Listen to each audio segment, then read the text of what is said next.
Hello' everyone, এয়া চাওক মই কি দেখাব ওলাইছোঁ। এয়া হৈছে অমিতা। আজি মই অমিতাৰ চিৰা বনাম। এয়া চাওক মই ধুনীয়াকৈ ৰুকনিখনত এনেকৈ ৰুকি ল'লোঁ আৰু তাৰ পাছত মই অমিতাখিনি অকণমান পানী দি তাত অকণমান চূণৰ পানী দি অকণমান সময় 5 মিনিটমান সময় তিয়াই ৰাখিম আৰু তাৰ পাছত পানীখিনিৰ পৰা এনেকৈ হাতেৰে টাইটকৈ আঁতি অমিতাখিনি উঠাই ল'লোঁ আৰু তাৰ পাছত মই ইয়াত চেনি দি মোৰ আন্দাজ অনুসাৰে চেনি দিছোঁ, যিমান অমিতা সিমান এনেকৈ মিক্স কৰি চেনিখিনি 10 মিনিটমান ৰাখি দিলোঁ আৰু তাৰ পাছত এয়া মই কেৰাহী গেছত দিলোঁ। কেৰাহী গৰম হ'ল আৰু অমিতাখিনি তাত এতিয়া মই বাকি দিলোঁ। এতিয়া ননষ্টপ হেতাখনেৰে লাৰি থাকিম। চেনিখিনি যেতিয়া গলি যাব তেতিয়া লগতে অমিতাখিনিও ধুনীয়াকৈ সিজি যাব আৰু তাৰ পাছত এনেকৈ অমিতাৰ চিৰা বনাম। আপোনালোকে চূণৰ পানীত নিদিলেও কথা নাই, মানে কি চূণৰ পানীত দিলে কি হয়, মানে তাৰ গোন্ধটো আৰু আঠাখিনি গুচি যায়। যদি দিব নোখোজে এনেই কেঁচা পানীটো ধুই ল'ব পাৰে।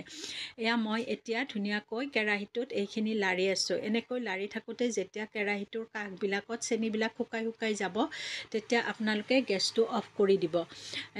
চেনিখিনি অলপ বেছি, এয়া দেখিছেনে ইমান ধুনীয়াকৈ কাষবিলাক একদম শুকাই গৈছে, তেতিয়া গেছটো অফ কৰি দিব আৰু নন ষ্টপ হেতাখনেৰে অমিতাখিনি লাৰি থাকিব। আৰু এটা কাম কৰিব, অলপ সময় যেতিয়া চেনিখিনি শুকাই যাব, গলি যোৱাৰ পিছত গেছটো অলপ জুইটো কমাই ৰাখিব আৰু তাৰ পাছত এনেকৈ লাৰি থাকিব। আৰু নহ'লে অমিতাৰ চিৰাখিনি অলপ তলফালে লাগি যাব পাৰে বা ৰঙচুৱা হ'ব পাৰে। তাৰপিছত এয়া চাওক মই নন ষ্টপ লাৰি আছোঁ আৰু লাৰুবোৰ ভাঙি দি আছোঁ।